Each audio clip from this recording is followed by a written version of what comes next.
मवियाचा खरा अर्थ महाविकास आघाडी नाही तर महिला विरोधी आघाडी असा आहे आणि हे आहेत या आघाडीतलं दुसरे नमुने।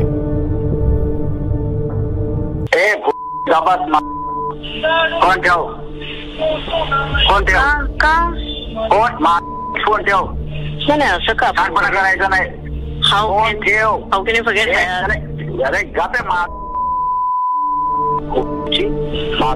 मला शिकवते का तू? लाज विकून खाल्लेले हे संजय राऊत महिलांना शिवीगाळ तर करतातच, पण दुसरीकडे आपल्या राज्यातील लाडक्या बहिणींचं भलं झालेलं त्यांना बघवत नाही। सत्तेसाठी लाचार झालेल्या या हरामखोर संजयाच्या मनात महिलांविषयी किती तिरस्कार आहे हे बघताय ना।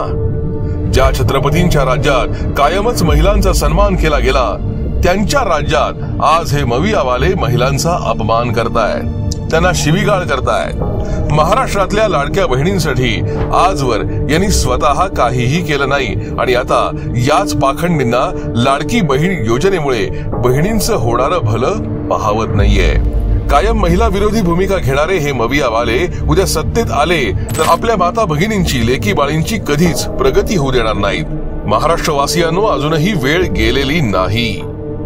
जर आपल्याला आपला महाराष्ट्र सुरक्षित ठेवायचा असेल, माता भगिनींची आबरू शाबूत ठेवायची असेल तर येत्या निवडणुकीत तुमचं मत विचारपूर्वक द्या।